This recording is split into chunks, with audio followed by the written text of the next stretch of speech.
I heard it through a hospital hallway, and I have never been the same since. It was the day my daughter Megan called to tell me she was 14 weeks along. She laughed a little when she said it. That nervous, hopeful laugh she's had since she was a little girl. Mom, 14 weeks. I think it's safe to tell people now. I sat down right there in my kitchen and cried happy tears. 68 years on this earth, and that phone call cracked me wide open. But that happiness didn't last the day. It was 2 in the afternoon. The OB/GYN waiting room. I was sitting next to Megan, holding her hand, when Ryan said he needed some air and stepped into the hallway. Through the glass partition, I could see him. And I could just barely hear him. You told her without asking me first. I said we'd announce it together. You never listen. You pull this stuff, and then you act surprised when things go wrong between us. I stopped breathing. Megan was staring at her phone beside me.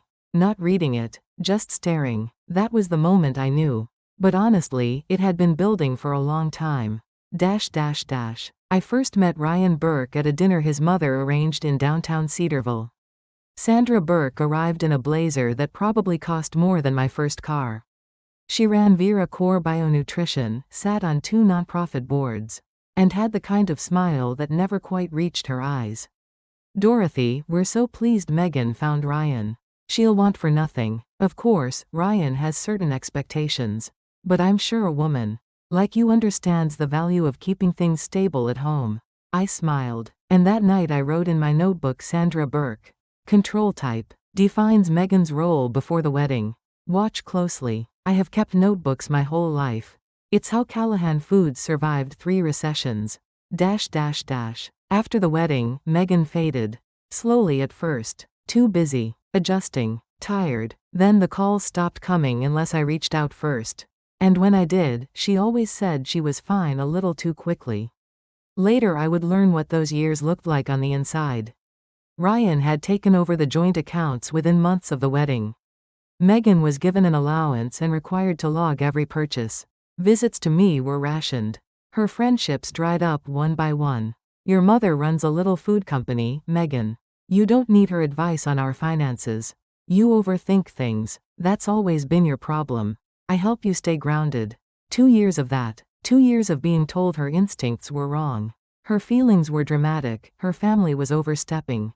That's not love. That's erosion. Sandra played her part too. Megan, darling, Ryan's career is at a delicate stage. The optics of a difficult home life could really set him back.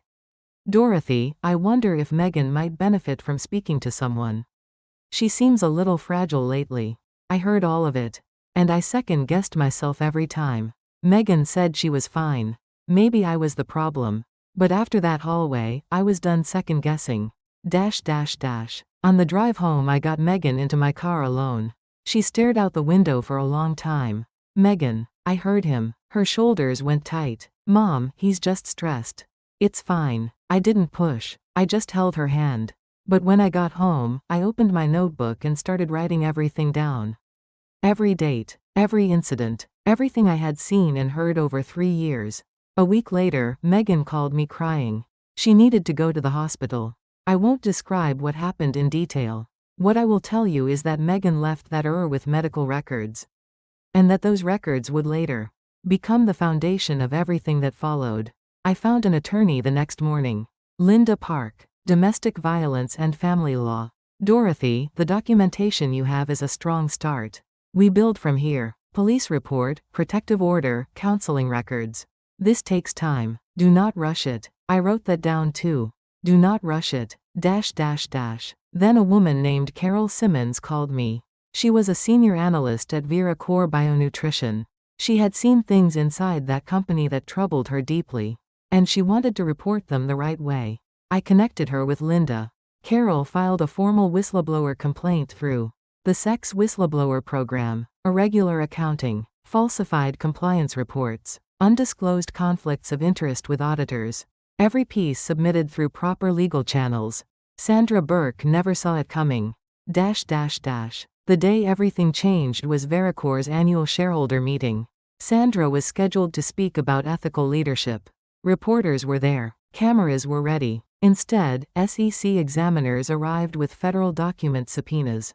before the meeting began, and Linda stood in that room and distributed Megan's full medical records, the protective order, the police report, and 3 years of written testimony to every shareholder and reporter present.